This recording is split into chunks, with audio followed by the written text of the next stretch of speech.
वालेकुम friends, welcome to my channel computer mentor. आज की हमारी क्लास है 3 एक्सेल की क्लास में। आज मैं आपको बताऊंगी अलाइनमेंट के बारे में। पहले मैंने आपको क्लिपबोर्ड और फॉन्ट के बारे में बताया। आज की क्लास हम बनाएंगे अलाइनमेंट पे। अलाइनमेंट सीखने के लिए सबसे पहले यहाँ पर हम कर रहे हैं टाइप। तो हमने कोई भी सेल सेलेक्ट करा है और उसमें मैंने लिखा है हेलो गाइस। अब जैसे कि ये सेल से आउट हो रहा है तो इसकी सेटिंग करने के लिए हम डी के कॉर्नर पर जाएंगे। जब प्लस वाला एरो आ जाएगा तो उसके ऊपर हम डबल क्लिक करेंगे तो ये डी का जो सेल है वो हमारे फॉन्ट के हिसाब से बड़ा हो जाएगा, यानी कि एडजस्ट हो जाएगा। सॉरी फ्रेंड्स, यहाँ पर आपको कर्सर नज़र नहीं आ रहा होगा, किसी टेक्निकल इश्यूज़ की वजह से आज की क्लास मुझे ऐसी बनानी पड़ी। इंशाल्लाह नेक्स्ट क्लास में आपको कर्सर जो है वो लास्ट में नज़र आएगा। ओके, तो मैंने यहाँ पर इसका फ़ॉन्ट कर लिया है बड़ा और इसका सेल जो है वो भी मैंने बड़ा कर लिया है, क्योंकि अलाइनमेंट मैं आपको बताऊँगी इसके लिए जो है मुझे ये स्पेस ज़्यादा चाहिए ताकि आपको अलाइनमेंट का फ़ोल्डर अच्छे से समझ में आ जाए। तो यहाँ पर मैं इसका फ़ॉन्ट कर रही हूँ चेंज, ताकि और ज़्यादा खूबसूरत लगे। ठीक है, थोड़ा सा फ़ॉन्ट छोटा कर दिया है मैंने।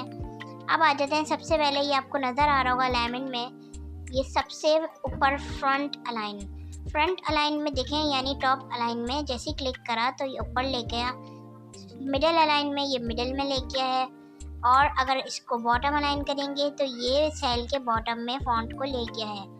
यानी अगर आपको टॉप में, मिडिल में या बॉटम में चाहिए तो तब आप जो है ये वाले अलाइन यूज़ करेंगे। डी का फोल्डर और बड़ा कर देते हैं। अब मैं आपको बताती हूँ, ये लेफ्ट अलाइन है जैसे कि वर्ड में था, ठीक है। और ये सेंटर अलाइन है, जैसे कि सेंटर करने के लिए हम यूज़ करेंगे अपने मैटर को। और राइट अलाइन यूज़ करेंगे मैटर को राइट साइड पर ले जाने के लिए, ताकि जो है हमारा मैटर राइट साइड पे चले जाए। उसके बाद उसके आगे यहाँ पर इंडेंट है, जैसे कि वर्ड में इंडेंट थे, यहाँ पर भी इंडेंट है। यहाँ पर इंक्रीज और डिक्रीज इंडेंट है। तो जैसे ही मैं इंक्रीज कर रही हूँ तो ये देखें ये लेफ्ट साइड पर मूव हो रहा है, यानी कि अगर आपको अपने हिसाब से चाहिए थोड़ा इस साइड पे आप चाह रहे हैं लिखा हुआ हो, थोड़ा सा यहाँ लिखा हुआ हो, तो तब आप इंडेंट का यूज़ करेंगे।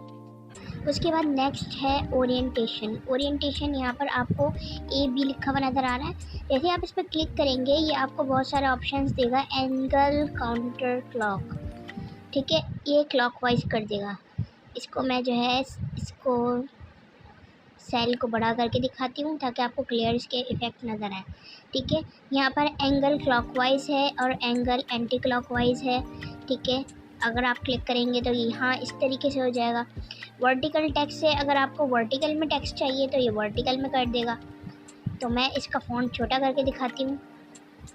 ये देखिए वर्टिकल में हेलो गाइस लिखा हुआ आ गया।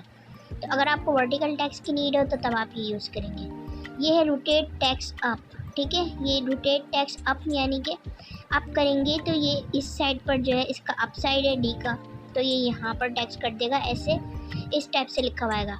और डाउन कर देंगे तो ये डाउन में ऐसे ले आएगा। ये डी का डाउन साइड है, आपको यहाँ पर जो है इसका लेफ़्ट साइड नज़र आ रहा है, लेकिन ये है डाउन साइड। उसके बाद यहाँ पर और ज़्यादा मज़ीद अगर आपको फॉर्मेट सेल्स में जाएंगे तो ऑप्शन मिलेंगे। यहाँ आप अपनी पसंद से जैसे भी आप चाहे कस्टमाइज़ कर सकते हैं। जर्नल में रखना है, वर्टिकल में, जो हमने बाहर से चेंजेस करी हैं वही चेंजेस ये भी बता रहा है। टेक्स्ट रैप लगाना है नहीं लगाना, टेक्स्ट को कितना घुमाना है, कितना रोटेट करना है, यहाँ पे जो भी सेटिंग करके आप ओके करेंगे ये आपको वही सेटिंग डन करके देगा। तो देखिए मैंने ये सेटिंग करी तो इसने ये वही सेटिंग जो इसकी कर दी है। ठीक है, हमने कंट्रोल Z से इसको हटा दिया है। ओके, तो ये है हमारा ओरिएंटेशन। उम्मीद है आपको ओरिएंटेशन समझ में आ गया होगा। उसके बाद नेक्स्ट मैं आपको बताती हूँ टेक्स्ट रैप के बारे में। ठीक है, सबसे पहले मैं इसका सेल जो है वो थोड़ा छोटा कर लेती हूँ। ठीक है, टेक्स्ट रैप बताने के लिए मैं यहाँ पर इसका फ़ॉन्ट छोटा करूँगी, लेफ़्ट अलाइन करूँगी, मिडल अलाइन करूँगी और यहाँ पर मैं मज़ीद टाइपिंग करूँगी। मैंने हेलो गाइस लिखा हुआ है, इसके आगे मज़ीद मैं लिखूँगी, तो मैं यहाँ पर लिख रही हूँ hello guys how are you all. ठीक है, यहाँ पर मैंने एक लाइन टाइप की ताकि मैं आपको टेक्स्ट रैप जो है ना वो बता सकूँ। ठीक है, ये टाइप करने के बाद मैं बाहर आ जाऊँगी सेल के ऊपर। अब मैंने जो है ना डी का फोल्डर जो है वो छोटा कर दिया। अब देख रहे हैं कि ये इस फोल्डर से बाहर नज़र आ रहा होगा आपको जाता हुआ। तो अब टेक्स्ट रैप क्या काम करता है देखें, इसकी एग्जांपल देख के आप समझ गए होंगे। टेक्स्ट रैप जो है वो एक ही सेल के अंदर जो है ना आपको सारा मैटर करके देता है, यानी वो बाकी का मैटर नीचे ले जाता है। इसलिए मैंने आपको ये सेल बड़ा करके दिखाया 6 का। देखें जितना आपका सेल जो है वो ऊपर का कॉलम आपका छोटा होगा तो उतने ही आपका जो है ना ये रॉस में नीचे जाता रहेगा। ठीक है, आप रॉस को बड़ा करके आराम से देख सकते हैं। तो टेक्स्ट रैप हटाएंगे तो ये वापस से ऐसी पोजीशन में आ जाएगा। ओके, मर्ज में जाके आप मिडिल करेंगे तो ये ऐसे मर्ज कर देगा, यानी कि आसपास के कॉलम दिख रहे हैं मर्ज कर दिए इसने और बाकी टेक्स्ट को सेंटर में कर दिया।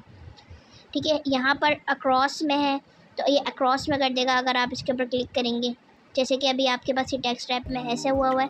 अब आप यहाँ मर्ज सेल करें तो मर्ज सेल करना कैसे होता है, जैसे आपको मर्ज सेल करना है ना तो आप सेल्स को जो है वो मर्ज करेंगे सेलेक्ट करके जैसे ही मर्ज सेल करा तो दिखें ये इसने मर्ज कर दिया और टेक्स्ट रैप की मदद से जो है इसने हमने जो लिखा था hello guys how are you वो कितना इसने अमेजिंग सा हमें रिजल्ट करके दिया है। अब मैं इतना मज़ीद जितने सेलेक्ट करके मर्ज सेल करूँगी उतने ज़्यादा जो है वो बड़े मुझे कॉलम जो है वो मर्ज कर देगा और सेंटर लाइन तो हमने किया हुआ था इसलिए सेंटर में लिखा हुआ आ रहा है। उसी तरीके से अनमर्ज करा है तो मैंने देखे अनमर्ज करने से इसने सारे कॉलम्स को अनमर्ज कर दिया, यानी कि अगर आपको जो है वो मर्ज करने के बाद कुछ कॉलम्स अनमर्ज करने हो तो आप उधर से जाकर कर सकते हैं। ठीक है, तो हमने इसको वापस से इसका फ़ॉन्ट छोटा कर देते हैं, इसका साइज़ भी हम जो है कॉलम का इसका ओरिजिनल वाला कर देते हैं। ठीक है, तो उम्मीद है गाइस आपको यहाँ तक अलाइनमेंट समझ में आ गई होगी कि टेक्स्ट रैप क्या चीज़ है, मर्ज क्या चीज़ है, अलाइनमेंट में क्या क्या अलाइनमेंट आप कर सकते हैं। अगर आपको मेरी वीडियो पसंद आई हो तो लाइक कीजिएगा, मेरे चैनल को सब्सक्राइब कीजिएगा। कल मिलते हैं एक नई वीडियो के साथ, आज के लिए इतना ही, अल्लाह हाफिज़।